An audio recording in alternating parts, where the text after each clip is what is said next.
Salve, galerinha! Começando mais um podcast, 8º podcast Bambam na área. Gente, para mim é uma honra, para mim é um prazer falar com essa pessoa que hoje está aqui no nosso podcast. Porque trabalhei com ele, trabalhou na mesma profissão, que agora eu estou um pouco afastado, mas também o cara é locutor. É um cara incrível, coração incrível, sempre soliço, né, que a gente entra em contato com ele sempre tá, quando possível, porque a correria, o trabalho que ele exerce agora, junto até a gestão da prefeitura aqui de Luiz Eduardo. Hoje eu apresento não, né, que todo mundo já conhece, quem não conhece vai conhecer hoje um pouco da história dele. Daniel Lima. Satisfação, Bambam. Daniel Lima, pessoal, tá aqui, a gente vai bater um papo. Como eu sempre falo, né, pessoal, a gente não consegue em 1 hora, 40, 30 minutos de vídeo contar a história de ninguém, mas pelo menos a gente vai conhecer um pouco da história dele, né? Igual eu tava falando com ele em off, ele falou, Bambam, eu sou um cara jovem, mas deve ter muita história, rapaz, vai ter muita história. Deixa eu só lembrar vocês que a gente tem um apoio aqui do Grupo Marabá. Marabá, tudo em gêneros alimentícios, produtos de limpeza, frios, congelados, enlatados, tudo para você deixar a despensa da sua casa lotada é no Grupo Marabá. Aproveita que toda sexta-feira tem promoção nova. Da Loja Clique, falou em celular, notebook, tudo em informática é lá na Loja Clique. Vai lá, vai estar aparecendo aqui, ó. Tudo sobre a Loja Clique, todos os nossos patrocinadores Sabor e Frango também tá junto com a gente, meu amigo, você é cliente, né, do Sabor e Frango também. Rapaz, cliente, muito cliente. Meu amigo Leandro, ali na rua São Francisco, de frente à Vida Farma. Final de semana não tem erro. Não tem erro. E também o Boi na Brasa, que você até me contou, depois eu quero conhecer um pouco dessa história que seu você falou. Leudi, rapaz, tem uma história. Tem uma história da Claudete, Boi na Brasa, lembrando também que a pizza é uma delícia, rapaz, o rodízio de pizza, meu Deus do céu. Também a gente fala aqui na Marmoraria Opção, mármores e granito. Falou em mármore, Marmoraria Opção vai estar passando, ó, tá até passando aqui, ó. Tá passando aqui Marmoraria Opção e a Protecel Graf SP. Falou em xerox, documento, tudo, tá lá no centro, bem quase de frente à Caixa Econômica. Bom, sem muito blá blá blá, até porque os nossos apoiadores, patrocinadores vai estar passando aqui. Eu tô aqui com o Daniel Lima, cara. Bom, pra mim é uma honra te entrevistar, conhecer a tua história. Qual é o intuito desse podcast? A gente poder contar a história. A pessoa, muitos te conhecem, mas não conhece muito, né? Dos bastidores. Dos bastidores. Então eu vou tentar extrair o máximo da tua história. Você é um cara jovem, tive o prazer de trabalhar com você, mas primeiro, quem é o Daniel Lima? Rapaz, o Daniel Lima é um jovem, como você bem falou, né? Um cara humilde, que veio, né, de uma origem humilde, que está construindo uma história aí, tentando vencer na vida e tentando deixar um legado para os seus futuros filhos. Agora, um jovem casado. Casou, cara? Casei. Você casou? Casei. Então, assim, tentando construir a sua história e deixar o seu legado, né? Você é da onde, Daniel? Olha, eu nasci em Barreiras, certo? Nasci em Barreiras ali em meados de 94. Cheguei aqui com a minha família em 2003. E assim eu cheguei diferente como a sua ou como outro Luiz Eduardense que hoje está aqui morando, né? As histórias se confundem no sentido de chegou aqui, né, querendo construir uma vida, crescer na vida. Essa foi a história, a vida dos meus pais. Meus pais cearenses, porém eu nasci, tive o privilégio, amo a minha Bahia, tive o privilégio de nascer na Bahia, sou barreirense, porém eu me considero mais Luiz Eduardense, mesmo porque desde então eu estou aqui, nessa terra que me acolheu, nessa terra que te abraçou, né? Que me abraçou, e eu construí aqui eu construí amigos, aqui estou construindo a minha família. Tá, mas antes da gente falar do presente, eu quero saber um pouco lá atrás. O que você tem de lembrança? Como é que foi a tua vida, cara? Rapaz, a tua vida no sentido de, teve dificuldade? Como é que foi a criação? O que você via por parte dos teus pais na criação? Você chegou a ter necessidade ou foi uma vida que, graças a Deus, não teve esses perrengues? Olha, necessidade no sentido assim, passamos fome, graças a Deus, nós nunca passamos por situações como essa. Mas nós não tivemos uma vida tão fácil. Meus pais eram feirantes. Ceará, eles são do Ceará. É isso. Meus pais eram feirantes ali em Barreiras, né? Então, eu ficava, eles costumam falar isso pra mim, que eu era uma criança muito movimentada, então eu ficava amarrado na banca da feira pra poder, eles não me perderem, né? Que eu ia com qualquer um, né? Então, assim, não cheguei a passar isso porque meus pais, uns pais guerreiros, né? Massa. Que ia pra labuta, né? Para trazer o alimento de casa. Então meus pais, a gente comia o que vendia no dia, entendeu? E nós viemos aqui para Luiz Eduardo Magalhães porque a cidade Quem não conhece Luiz Eduardo sabe que aqui é a terra onde existe a prosperidade, né? A terra... Você chegou aqui em que ano? Eu cheguei em 2003. Aqui é a terra prometida de muita gente. Então nós chegamos aqui, eu lembro, final de 2003, e era dezembro. Então, já era Mimoso. Não, já era Luiz Eduardo. Foi 2020, né? Isso. Aí o que acontece? Eu lembro que era o mês de dezembro, tava chovendo, nós ficamos numa kitnet ali no Santa Cruz, e era 2 cômodos, e chovendo, rapaz, e um monte de goteira. É a lembrança que eu tenho dos meus pais tirando Isso a você água. com quantos anos? Rapaz, eu era novinho, eu não sei se eu tinha 10, era por aí. Mas, o que acontece? O sentimento que tinha no nosso coração era não se desviar do caminho, na qual os nossos pais nos ensinou, não ir pro caminho do mal, e vencer de forma honesta, né? Com a humildade. E aí, o que eu me embasava era procurar pessoas boas, né? Estar perto de pessoas boas. E Deus nos abençoou. Fez a gente encostar em pessoas boas e aí a gente foi construindo. Eu vejo que quando você fala dos seus pais, os olhos brilham. Hoje os seus pais foram muito importantes. Meus Como é o nome pais, do papai e da mamãe? Meu pai é o seu João Pereira. Mora aqui? Meus pais moram no Ceará hoje, certo? E a Ana Pereira de Lima, né? Esses são os meus pais, guerreiros que... Você tem a foto deles aí, né? Tenho. Vai estar aparecendo aí, gente. O pai a foto, claro, tem que ter, né? O pai e a mãe. Vocês são entre quantos irmãos? Olha, eu sou o filho único, né? Caramba, velho! Meus pais, eles me criaram arduamente. Então eu tenho esse privilégio, eu não sei o que é você brigar pelo controle, né? Por uma roupa que pegou uma roupa do outro, eu não sei essa situação, né?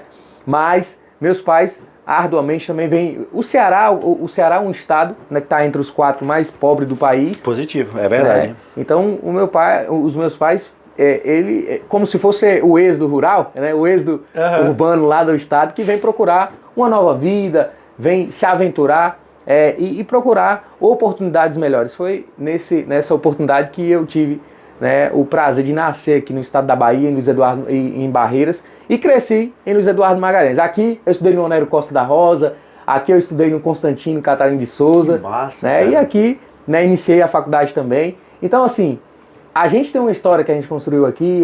Você tá com quantos anos? Hoje eu tenho 29. 29 anos. Eu vejo que você tem uma desenvoltura para conversar, um cara super desenrolado, cargos que te colocaram, daqui a pouco a gente vai falar sobre isso.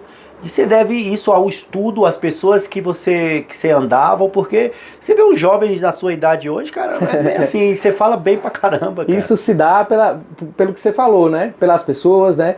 Você é responsável também no sentido de influenciar, né? Quantas vezes não assisti Terra Sertaneja, né? E pegar a sua pegada da rádio e tentar, de outra forma também, ter a sua própria... Mas você, para chegar assim... hoje digamos que você está com uma vida bacana, em vista, né, teve as dificuldades, mas você acredita que você foi aquele cara questionador, correu atrás, porque você me falou que você chegou a ser assessor do Ney Vilares, você teve, como é que é esse negócio da fábrica de gelo aí? Rapaz, o que acontece? Eu cheguei aqui, né, os meus pais, rapaz, são pessoas que sempre acreditaram em mim, sabe? Então lá atrás... eles prometeram me dar o meu primeiro carro, né, lá atrás. Então meus pais, nós tivemos dificuldade, mas lá atrás, de lá para cá, eles foram construindo. Essa cidade, ela é maravilhosa. Então eles deram a oportunidade para meus pais, na qual construíram aí os seus recursos, né, e eles prometeram, quando eu completasse 18 anos, eles iriam me dar um carro. E eu completei 18 anos e fui cobrar esse carro. Eu falei que eu queria meu carro. Aí minha mãe falou, você já tem habilitação? Não, então não tem como. Aí eu fui correr atrás dessa habilitação, tirei. Aí realmente eles me deram aí o valor de... Logo depois que eu tirei a habilitação, um processo ali de 4, 5 meses, eles me deram um valor de 40 mil reais. Aí eu peguei um jovem, e eu cursava na época administração, e eu falei, rapaz, o que eu vou fazer com esse dinheiro? Se eu comprar carro, eu não vou conseguir nem abastecer. Eu vou investir. Foi aí onde teve a ideia, né, através de estudos, a gente fazendo estudos no comércio, entendendo a demanda, entendendo que a empresa na época não estava suportando, e aí a gente montou a nossa empresa de gelo. E eu comecei ali na Avenida São Francisco. Isso também em que ano? Rapaz, aí foi em 2013, 13 para 14. Você tem essas imagens da fábrica de gelo? Tenho. 13 para 14 ali antes da Copa de 2014, né? Foi nesse período aí. Aí começamos ali na Rua São Francisco e logo fomos colocando freezer nos comércios aqui da nossa cidade, né? E foi aí que a gente conheceu o seu Leodi. Seu Leodi. Que massa, seu cara. Leodi do Boi na Brasa. Vou gerar um corte e mandar pra ele nesse momento foi aqui. Que eu conheci ele, né? Tive a oportunidade. Nós tivemos uma troca bacana, um cara muito sensacional. E ali nós iniciou. Né, Mas já tinha um Boi na Brasa? Não, ali já tinha toda a história dele também é fantástica. Ele já tinha toda a estrutura dele, né? Eu cheguei para poder agregar, né? Correto. Junto com ele a gente poder construir aí esse empreendimento à parte, né? Ele já tinha umas máquinas dele e eu já tinha um cartel de clientes e também vários freezer, né? Na cidade. Então chegou para juntar o útil com o agradável, né? Então chegou no momento que acabou que o Leodi é um cara que precisa de sócio, né? É um cara que tem uma super estrutura. Acabou, foi comprando logo tudo. Pra mim foi ótimo, porque daí eu fui pro comércio, fui trabalhar na época na Coca-Cola, fui pra parte do comercial. Uma coisa puxou a outra. Porque já tava no convívio, né? Naquele meio. Então acabei indo pro comercial, seu Leodi, a gente finalizou a parceria comercial, porque a amizade seguiu. E daí fui para a Coca-Cola, trabalhar lá na Coca-Cola. Trabalhei 6 meses, tive uma oportunidade, uma proposta melhor para ir para a Ambev. E aceitei e fui trabalhar na Ambev, lá, na qual eu trabalhei 2 anos e meio. Caramba, Barreiras. Isso, mas foi aqui mesmo. Como era comercial, ficava em Luiz Eduardo Magalhães fazendo essa parte aqui, eu era representante de venda. E daí, foi aí onde nós começamos a construir a campanha do Ney, né? Então, nós fomos ali para a rua. Era Ney. Como é que surgiu essa sua amizade com o Ney Vilares? O que acontece? Como o Ney era na época, nós éramos da mesma igreja, da mesma denominação, então o relacionamento ali no ministério, né, do dia a dia, né, tinha uma aproximação, né? E ele era da comunicação, ele era da rádio, e ele tinha um estilo na qual eu me identificava, né, no sentido de ser um jovem combativo, né, de lutar pelo que ele acredita. Então ali gerava aquela identificação. Então já tinha algo. E você, como um cristão protestante, o cara também professa a mesma fé, você entende que o cara tem o mesmo ideal. Aí você vai lá e o cara tem o mesmo perfil no sentido de você, poxa, eu gosto de um cara como esse. Então assim, o Ney... Você se identificou. Me identificava, e me identifico até hoje pela postura que ele tem, né, como parlamentar.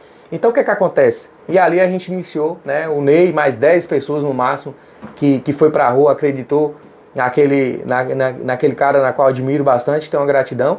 E ali nós tivemos 405 votos, né? O Ney teve 405 votos naquele período e nós perdemos ali, se não me engano, por 15 votos. Caramba, cara. Por 15 votos. Não foi por 15. Aí, com 5 meses depois, infelizmente, veio Mardoni, aquela né? trágica morte do senhor Mardoni, o saudoso Mardoni, e o Ney logo, por consequência da legislação, né? Então já chama o suplente. E foi ali que nós iniciamos a nossa vida no Legislativo. Então o Ney foi com as pessoas que estavam com ele. Você foi um cara que durante a campanha do Ney foi bastante ativo, cara. Você contribuiu. Eu lembro que eu passava nas casas, o Daniel passou por aqui também. E eu te vejo lá na frente até como um vereador aqui em Luiz Eduardo. Porque você é um cara, além de ser um cara inteligente e é um cara que gosta de buscar, corre atrás, você já tem esse pensamento? Você já estudou sobre isso? Lá em 2016, né, 2015, 2016, quando eu sentei com o Ney pela primeira vez para a gente falar sobre política, né, eu falei que tinha uns ideais, tinha um sonho, né, de falar como isso, de construir uma história nesse segmento, e ele falou para mim que, rapaz, você tá com a pessoa ideal, entendeu? Então, assim, a gente brinca que ele queria me enganar, né, eu que enganei ele, né? Mas ali a gente já construiu uma história sabendo que eu sou muito grato, né, não somente ao Ney, mas à família Vilares. Então a família Vilares eu tenho um carinho enorme, né, não somente pelo Ney, mas pelo próprio Cige Vilares também, na qual também a gente trabalhou juntos na TV Cige, né, onde eu aprendi muita coisa no mundo da comunicação. Cara, você surgiu, a gente volta nessa parte aí, eu quero que você me dê essa resposta. Eu tava com isso na mente aqui, só que fugiu, você lembrou. Do nada, quer dizer, do nada não, teve uma caminhada, mas você começou a tomar uma proporção tão grande, cara, que se eu acho que você ainda continuasse, Era um grande concorrente meu. Cara, era vídeo, eu gostava, cara, demais. Eu acho que eu não fazia vídeo na época. Eu peguei muito ali, porque assim, o meu negócio era sempre rádio, microfone atrás do estúdio. Aí eu comecei a ver você fazendo os vídeos, começou a sair, desenrolar. Falei, cara, vou ter que começar a fazer isso aí, velho, a parada é essa. Só que depois de vida política, tudo você... É porque você tem que separar e focar em algo, né? Locutor também foi através do Ney. Foi através... Programa gospel? Isso, aí foi... Essa parte aí não foi o Ney, foi o Cid, né? O Cid, eu lembro que o Cid na época trabalhava em Brasília, lá no Palácio Planalto. Lembro, né? E eu estava deitado, rapaz. Eu falei, rapaz, eu podia ter um programa na rádio, um programa gospel. Do nada, assim? E eu falei, mas assim, eu nunca fiz rádio, né? Aí, vou falar com o Cid. Mandei mensagem pra ele falou, pronto, vou ajeitar isso pra você. E realmente, ele foi lá e agilizou, ajeitou um programa. O programa na época era Voz do Cristão. Bombava, era cara, das 22 às 0 horas. E realmente a gente conseguiu construir um engajamento muito grande lá, principalmente na parte virtual, digital, né? Dos aplicativos. Então, a gente tem testemunho muito bacana. Tem gente que ia sofrer suicídio e desistiu. Rapaz, esse relato é muito bacana. Foi uma pessoa daqui, Luiz Eduardo. A pessoa era um cadeirante e estava escutando o programa. Às 20, e lá nós tinha parte também, e era um convidado, tinha convidados na época. Inclusive a Josi, a cantora Josi, estava lá nesse dia.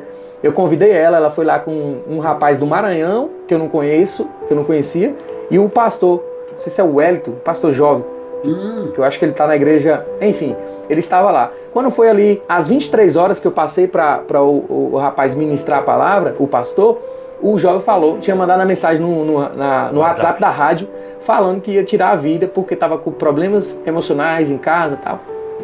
Aí eu lhe pergunto, o que você vai responder para uma pessoa que decidiu tirar a sua vida? Aí naquele momento eu fiquei sem saber o que fazer. Então, como eu estava lá operando o som, eu não tive o tato de parar, né, para poder mandar a mensagem. Eu deixei. Quando foi... Você estava operando e vendo a mensagem. E o cara estava ali ministrando a palavra. Ministrando a palavra. Aí quando chegou lá nas 23h50, 55, o jovem que não teve participação nenhuma, o jovem do Maranhão, pediu para ter uma participação. Eu falei, fica à vontade. Ele falou, olha, o jovem tal, do nome tal, que é cadeirante, que ia tirar a sua vida hoje, Deus está te dando um livramento tal. Só eu tinha visto a mensagem. Só eu tinha visto a mensagem. E o jovem estava ouvindo a programação e mandou mensagem logo no mesmo momento. Caramba, cara! Com aquelas carinhas de choro, dizendo que ia tirar a vida, mas Deus tinha falado com ele e tal. Então, nós temos testemunho de pessoas que estavam afastadas da igreja e falaram, olha, por esse louvor aí eu estou procurando igreja hoje. Então, nós temos situações como essa. Mais programa como esses na rádio. Que a gente conseguiu alcançar muitas pessoas, muitas vidas, né? E eu devo muito à família Vilares na pessoa do Cid, né? Que me deu essa oportunidade no sentido de me ajudar na parte da comunicação, tanto rádio como blog também. Verdade. Então a gente construiu essa história. Então eu devo a minha gratidão, não somente ao Ney, mas também ao Cid, que são pessoas que abriram as portas, ensinaram muita coisa e nos colocaram em situações, em ambientes que a gente, né, com a nossa pouca trajetória e falta de experiência, jamais chegaria e as pessoas também não confiariam, no sentido, como é que eu vou apostar em você? Então eles foram, tanto o Ney como o Cid, foram pessoas que apostaram na gente, né? E se hoje eu estou na vida pública, eu devo muito a essas pessoas que eu falei. E hoje também é grato também ao nosso prefeito, né? Que também confiou e contribuiu. Então assim, a nossa vida, Bambam, ela é muito mais um network do que o próprio você estar capacitado. Porque no decorrer do tempo você vai se capacitando. Deus vai te dando a graça e você vai se capacitando. Verdade. Então, caindo, levantando, aprendendo. Isso. Então, você é um cara jovem, né? Um cara jovem, super inteligente. Mas o que você acha dessa juventude ter que entrar na política? Tem que fazer a diferença, né, cara? Rapaz, inclusive... Por isso que eu te perguntei sobre você querer te cortar, já te cortando, sobre a parte dessa parte de um dia você vir como vereador. Porque precisamos de pessoas assim. Jovens que queiram trabalhar. Não que os velhos, as pessoas velhas, mas a gente vê aí uma política hoje muito defasada, cara. E a gente vê muitos jovens como você, porque o mundo tá mudando, né? Mudou. E você sabe as necessidades, né? Você tá no meio da juventude. Então, eu acredito que se você viesse como vereador, vinha para contribuir muito, até porque você hoje trabalha numa parte, cara, que é a necessidade. Hoje você tá trabalhando em que área na prefeitura? Rapaz, hoje, respondendo sua pergunta sobre ser candidato a vereador nas próximas eleições, Hoje eu faço parte de um grupo na qual é liderado pelo prefeito Júnior Marabá, né? Eu tenho um desejo, de fato, de ser candidato, tá? De ser Primeira mão aí, viu, pessoal? De ser candidato, né? Mas, como eu disse, eu faço parte de um grupo, eu dependo do nosso líder, né? Se o nosso líder achar por bem que não é o momento, a gente, por ser liderado por ele, vai entender e esperar o melhor momento. Então, assim, o que a gente faz hoje é construir, né? Poder levar para a população, quando a gente está... Caramba, que eu gostei dessa parte, construir. Quando eu estava fora, né, o que eu observava, principalmente a gente que trabalhou com rádio, a gente recebe muitas mensagens de reclamação do mau atendimento ou algo nesse sentido. Então hoje a gente tenta construir ali um atendimento humanizado, levar para as pessoas o melhor atendimento que a gente possa realmente ofertar para que as pessoas se sintam bem e saiam satisfeitas do atendimento que sai.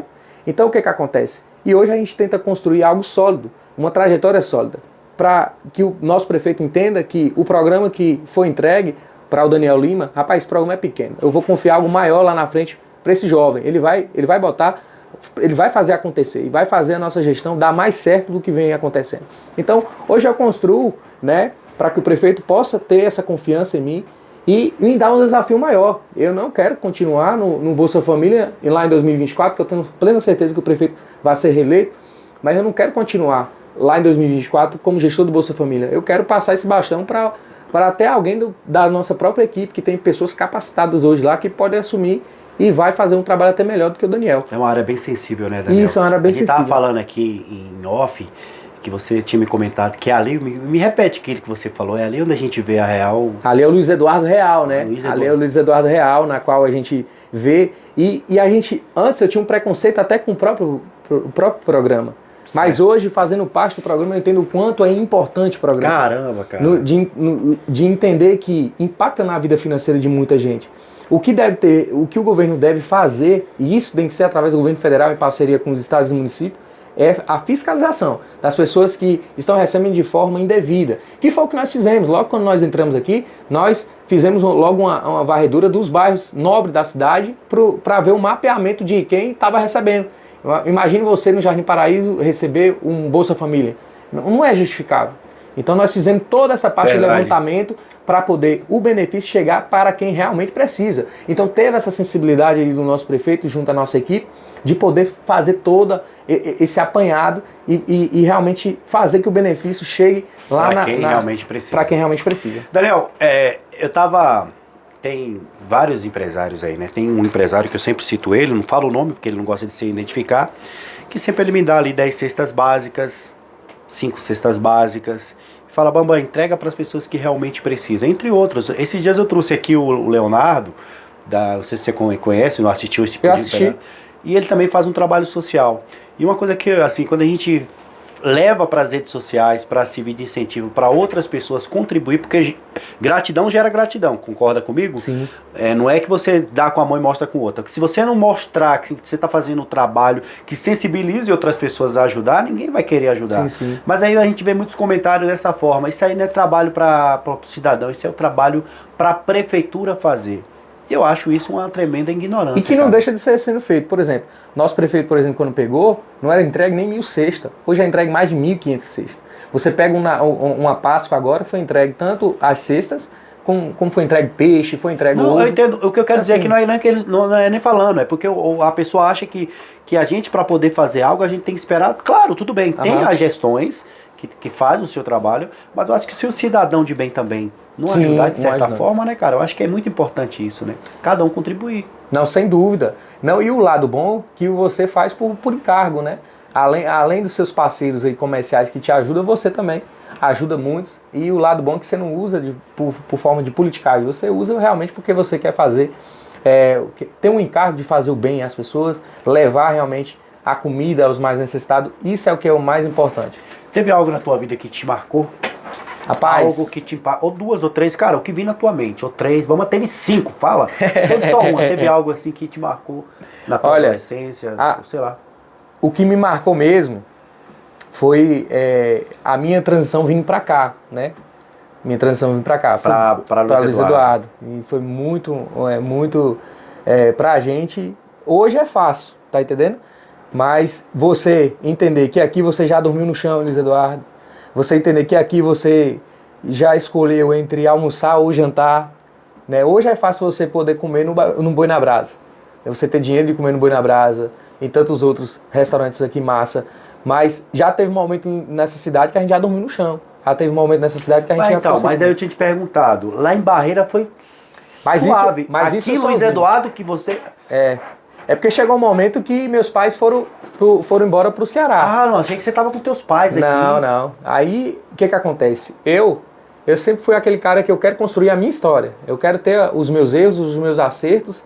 E vou, se for para quebrar a cara, eu vou, mas vai ser com os meus erros e acertos. Meus pais decidiram voltar para o Ceará, na cidade do Cariri, na região do Cariri ali, próximo a Juazeiro do Norte, na qual também tenho um carinho enorme. Meus familiares, a grande maioria, moram naquela região. Então, eu fiquei aqui. Então, aqui, a gente passou muita dificuldade, muita situação difícil, né? Por não ter ali a proteção, não ter o conforto, né, dos pais. Mas eu não queria esse conforto, né? Realmente eu queria... Você é filho único, de repente se viu... Eu queria realmente era o desconforto para poder você ter as suas próprias experiências e você construir sua história. Então, assim, isso me marcou porque foi nesse processo que a gente construiu a nossa personalidade de querer virar homem, querer realmente você falar assim, velho, eu tenho que assumir as minhas responsabilidades, entendeu? Então, todas essas situações que eu passei aqui na cidade, em nenhum momento eu senti vontade de voltar para casa. Em nenhum momento eu senti vontade de... Teve algum momento de depressão? Rapaz, assim que você... não chegou. Eu acredito que ansiedade sim, a depressão não. Entendeu? E se foi um estágio muito pouco, não tão elevado. Né? Mas a ansiedade sim, o medo do futuro, o medo de não dar certo, mas sempre existia a fé, né? Nós iniciamos aqui nos bastidores falando da fé. Então assim, sempre existia a fé, aquele sentimento dentro do nosso coração que algo ia dar certo. Que uma porta ia ser aberta. Então existia aquela chama. O que é Deus pra você, cara?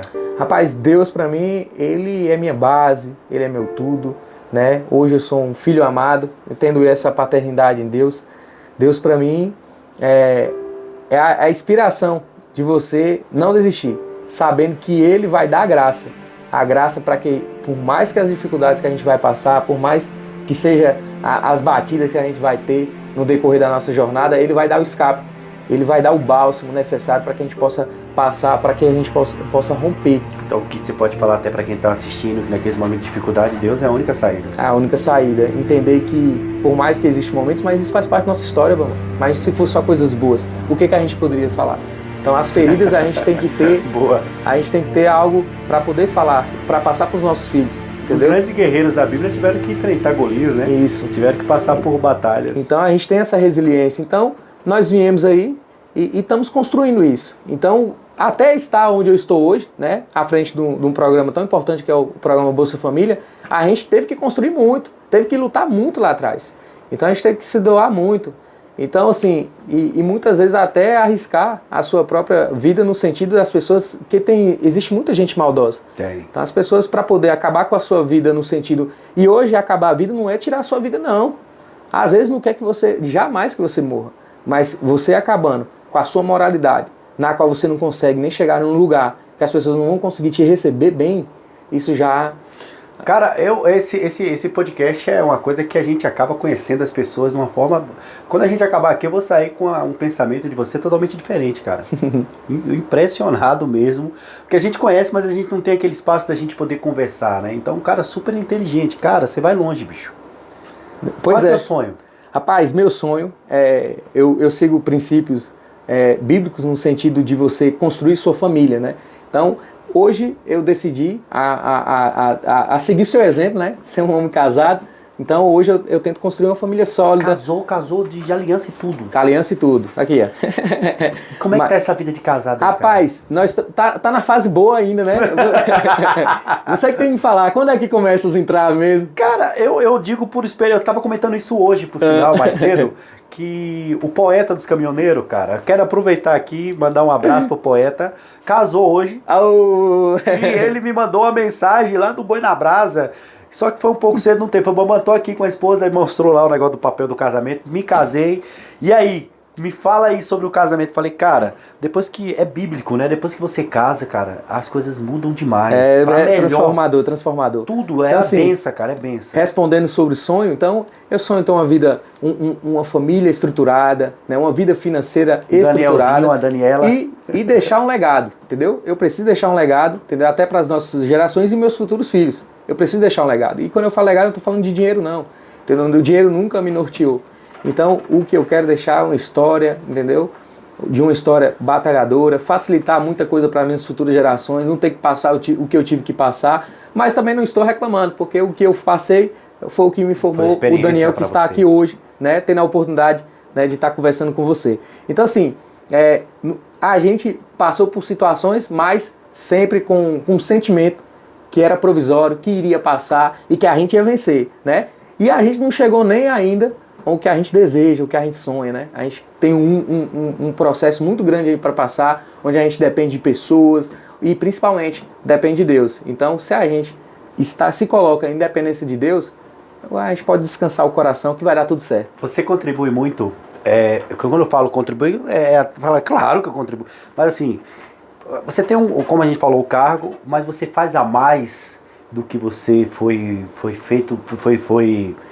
contratado para fazer? Porque tem cara que incomoda, né? Eu tenho um cargo público, vou receber o meu salário e é isso que eu tenho que fazer. O Daniel, dentro da prefeitura, você contribui, cara? Seja sincero. Rapaz, como eu falei para tu, quando a gente estava fora, a gente via muito como as pessoas eram hostilizadas no atendimento público.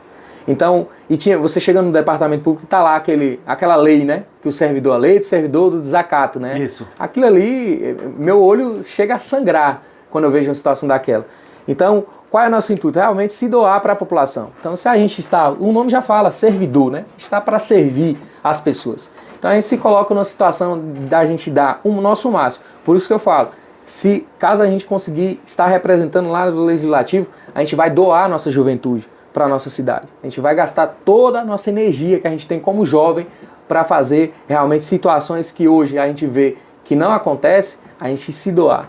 Então, o que for de gota de juventude a gente vai doar por esse município, por acreditar e por querer deixar um legado, uma história bonita. Dá um spoiler aqui pra gente que se hoje você fosse um vereador eleito, o que você trabalharia hoje dentro de Luiz Eduardo? Olha, hoje as pautas que eu estaria trabalhando... Tem que ser uma coisa sua, não que você fala dos outros. Sim. Que você tem de você, né? As pautas que eu trabalharia seria pautada na juventude, né?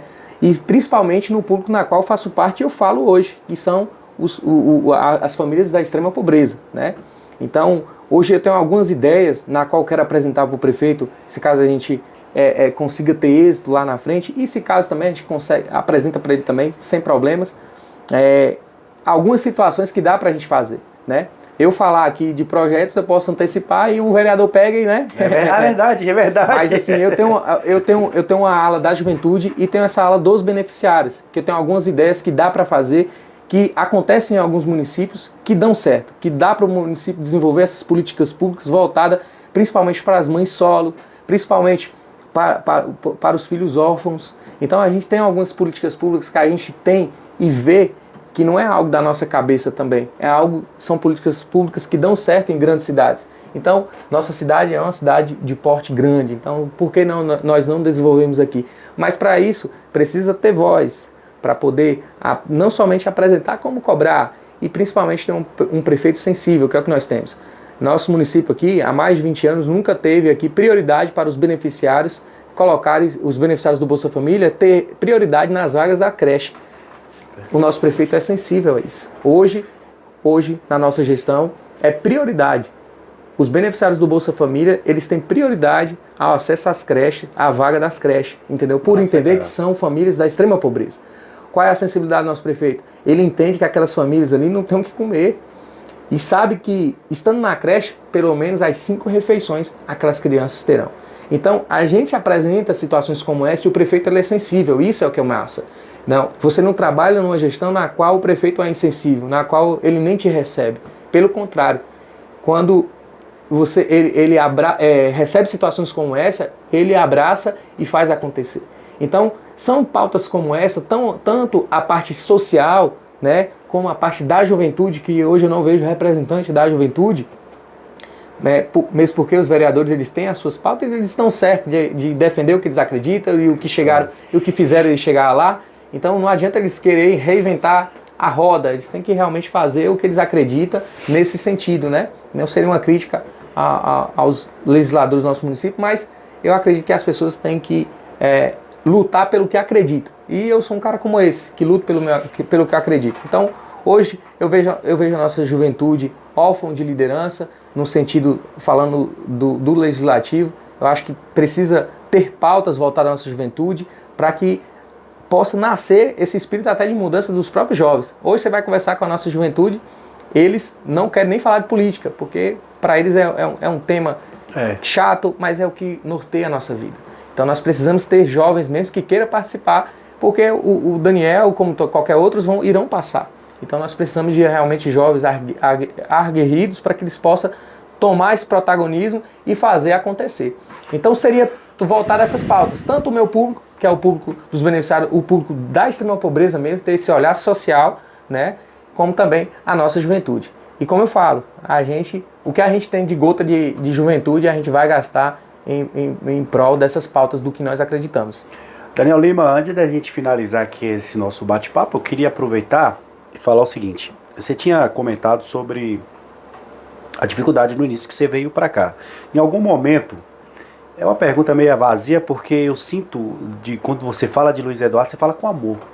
Você fala com paixão que você tem por essa cidade. Mas lá atrás, teve algum momento que você pensou em ir embora daqui? Não. Você falou, cara, não dá não. Aqui tá... Não, porque eu sempre acreditei que aqui seria a cidade da minha oportunidade, né? Aqui seria a cidade na qual Deus ia fazer algo na minha vida, né? Então, assim, na minha vida... Você tinha isso na mente? Tinha isso no coração, na mente e fazia acontecer, né? Não basta ser somente ter fé, eu fazia as coisas acontecer. Eu sempre fui um cara muito intencional. Fazer acontecer, cara.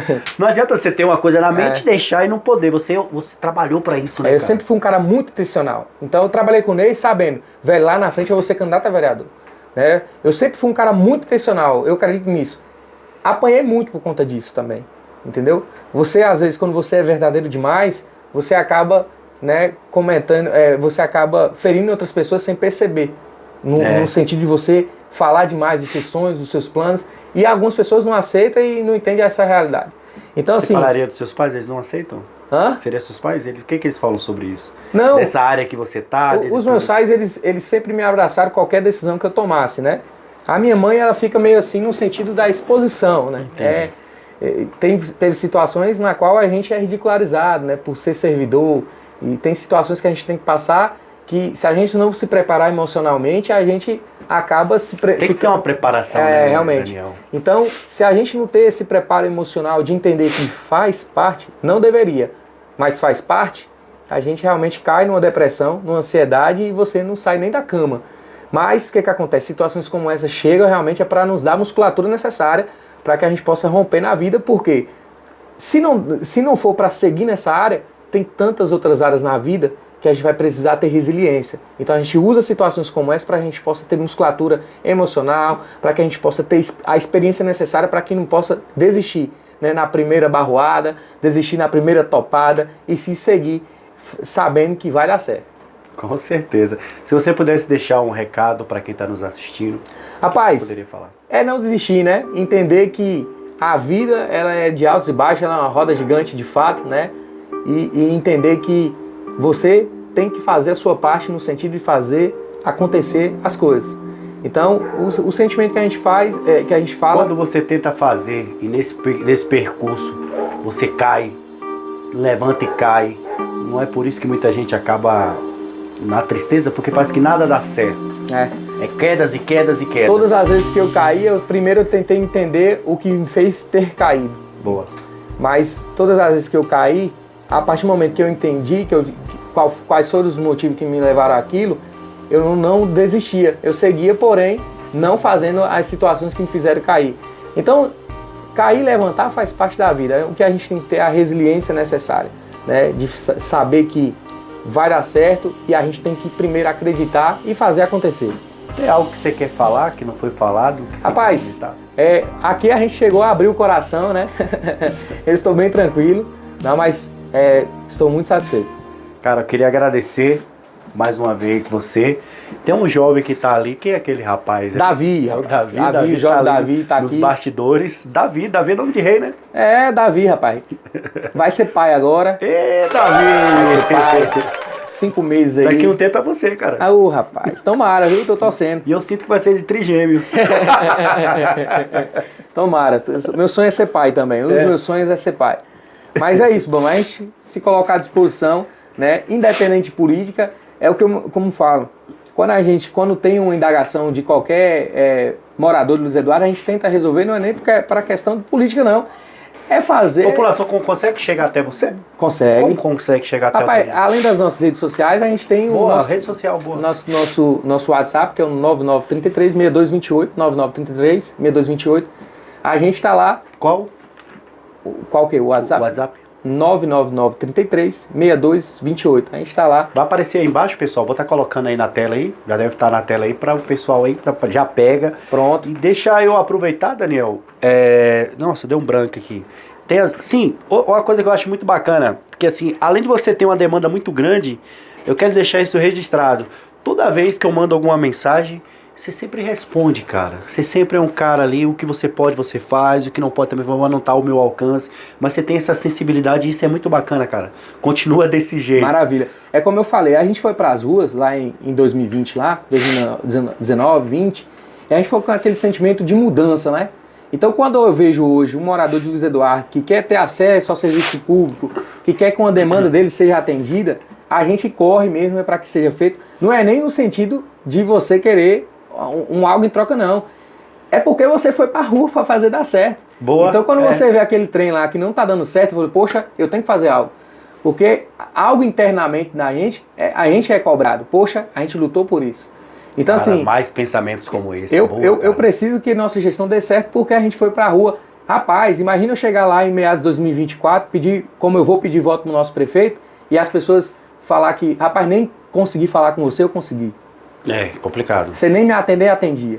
Então, assim, a gente se esforça muito por mais da demanda. Imagina isso, eu tenho um programa que tem mais de 30 mil pessoas. Imagine esse WhatsApp de tantas mensagens que a gente chega por dia.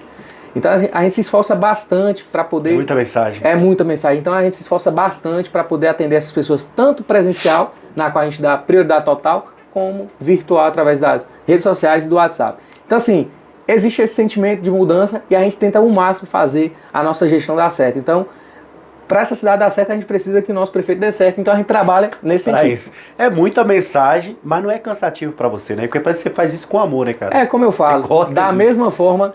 Porque tem pessoas que falam, meu Deus, no que eu me meti, meu pai amado? Não, pelo amor. Você gosta disso, né? Eu gosto de gente, sabe? Uhum. Eu gosto de gente. E hoje eu entendi que na assistência social, se você não gostar de gente, você tem que procurar. É isso aí. Vai procurar outro lugar, porque lá não é lugar. Realmente é o lugar que você tem que gostar de gente, ter tato, né? Imagine, eu amo a zona rural. Você vai na zona rural, o carinho do pessoal da zona rural é muito bacana. Vamos comer uma galinha lá?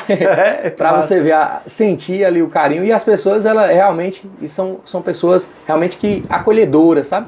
E isso é muito bacana. Então, eu gosto bastante do nosso público aí, do Bolsa Família, que é esse público realmente real, na qual eu me identifico de ter identidade. São pessoas... Você trabalha junto com a Sheila, né? Trabalho.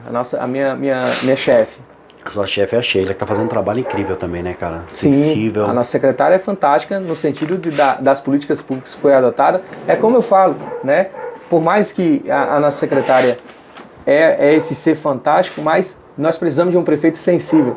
Então, todas as pautas que a nossa secretária levou na questão de ideias inovadoras, olha a Páscoa que a gente estava falando, ovo, peixe, entendeu? Então, aí foi uma solicitação do nosso secretário, do nosso prefeito, que ele teve a sensibilidade. Poxa, ele, massa, vamos fazer, vamos executar. Boa. Nossa população merece. A população da extrema pobreza merece. Vamos fazer, vamos executar. Então, é muito massa você ter uma secretária na qual ela é uma pessoa sensível às causas sociais, né? E casa com o prefeito também, pô, que vem no mesmo sentido e dá tudo certo. Então, a gente se sente muito representado pela nossa secretária, né? Ela também é uma pessoa que tem um encargo e um coração gigantesco e vem aí se doando como pode para poder realmente levar um melhor atendimento para a nossa população. Falamos aqui com Daniel Lima no 8º podcast Bambam na Área. Aproveita, quando sair daqui, vai lá no Marabá, Começou as promoções na sexta-feira, promoções que se estendem durante a semana e toda sexta-feira muda de promoção. Você é cliente que eu sei. Já conhece a loja Clique? Conheço. Conhece a loja Clique? Comprei um carregador esse dia por lá. Esses dias o Raimundo teve aqui e ele comprou o celular dele lá. Marmoraria Opção, futuramente, depois que casa, meu irmão, se prepara, quem em casa quer casa. Marmoraria Opção, aqui em casa tem muita coisa lá da Marmoraria Opção. Amanhã, domingão, já tá marcado pra ir lá no Sabor e Frangos, cara. Maravilha. Vou estar por lá no Sabor e Frangos. É o melhor frango da cidade.